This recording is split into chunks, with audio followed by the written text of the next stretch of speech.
Tällä videolla näytän nyt teille, kuinka se meidän aiemmin tehty joulukortti voidaan lisätä Facebookiin tai sitten tulostaa. Ja jaetaan se ensin tänne Facebookiin kavereille. Nythän on joulu niin lähellä, että kohta sen voi sinne jo laittaa. Ja olen tänne valmiiksi jo laittanut niin, että täällä näkyy vain tämä minun profiilini. Eli tämä tarkoittaa siis sitä, että laitan sen julkaisun tätä profiilin kautta, en suoraan sieltä etusivulta, koska muuten näkyisi kavereideni julkaisuja ja ehkä he eivät siitä pitäisi.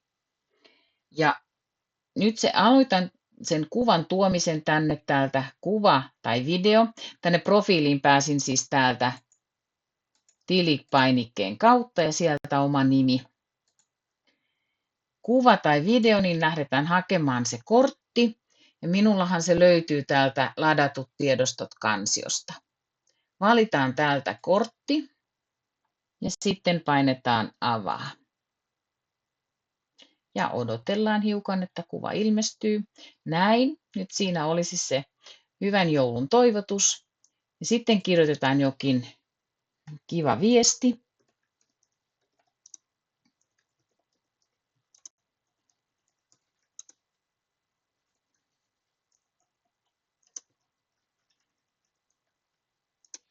Ja lisätään vielä emoji, eli sydän vaikkapa tuolta noin.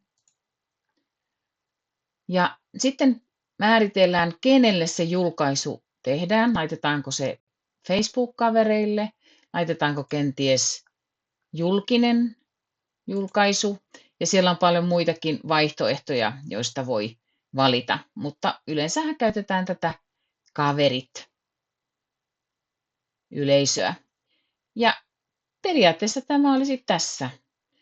Ja sitten painetaan julkaise, jolloin sitten tämä näkyisi siellä omassa Facebook-julkaisuissa ja kaverit näkisivät sen.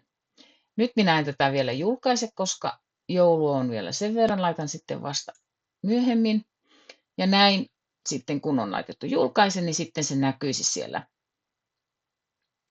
omassa profiilissa. Seuraavaksi se tulostaminen. Ja minä teen tulostamisen yleensä täältä resurssien hallinnan kautta. Eli napautetaan resurssien hallinta painiketta. Ja sehän oli täällä ladatut tiedostot kansiossa minulla tämä kuva. Ja minä toimin yleensä niin, että napautan tätä kuvaa hiiren oikealla painikkeella. Ja otan täältä näytä lisää vaihtoehtoja. Ja täältä löytyy tällainen kuin tulosta. Ja minulla on siis käytössäni Microsoftin Windows 11 käyttöjärjestelmä. Jos tarvitsee, niin tuosta voi muuttaa tulostimen. Paperikoko on A4. Laatu suuri tarkoittaa siis sitä, että saadaan parempilaatuinen tulostus. Ja sitten täältä paperi sen mukaan, millainen paperi meillä on. Esimerkiksi jos meillä on joku kiiltävä valokuvapaperi tai sitten mattapintainen, niin täältä löytyy sitten vaihtoehdot. Täältä on helppo valita myöskin, minkä kokoinen tulostus tehdään. Otetaan nyt 10x15. Eli nyt tulostan siis noin korttikokoisen kuvan. Joskus täytyy tämä sovita kuvaruksi ottaa täältä pois, jolloin saadaan se kuva tähän kokonaan. Muuten voi olla, että se rajaa kuvan niin, että siitä jää osa pois. Ja jos napautan täältä vielä, että tulostettavien kopioiden määrä olisi 2, niin nyt saan paperille 2 kuvaa. Tai sitten sen mukaan, montako täällä on näitä.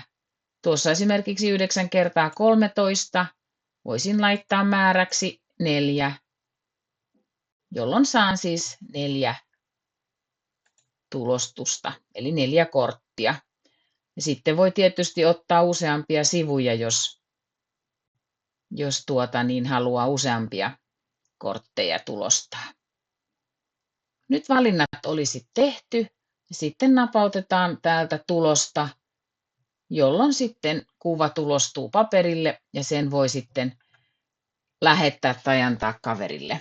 Ja nyt tietysti joulukorttien lähettäminen on ehkä postissa jo myöhäistä, niin sitten hän voi antaa sen kaverille kun tapaa. Tai sitten voi tehdä niin, että tekee ystävänpäiväkortin. Eli tämän saman ohjeen mukaan, joka siellä niissä 2 aiemmassa videossa on käyty läpi, niin voi tehdä sitten minkä kortin vaan. Ja myöskin tietysti voi tehdä kortin avaamalla sinne Painttiin jonkin oman valokuvan. Ja tekeekin siihen laittaa tekstin ja kuviota, niin saa hienoja kortteja sillä tavalla tehtyä. Mutta nyt en tulosta tätä vielä. Laitetaan peruta ja suljetaan resurssien hallinta. Tämä oli viimeinen video tähän sarjaan, tähän joulukorttisarjaan. Kiitän sinua, joka olet jaksanut katsella nämä kaikki videot loppuun asti. Toivottavasti niistä on sinulle ollut iloa ja hyötyä. Jos haluat, voit laittaa minulle ehdotuksia siitä, mistä tekisin seuraavaksi ohjevideon. Ja sähköpostiosoitehan löytyy sieltä minun kotisivultani. Tarja opettaa. Ja se on tarja.e3@gmail.com. Kiitos ja oikein hyvää ja ihanaa joulun aikaa sinulle.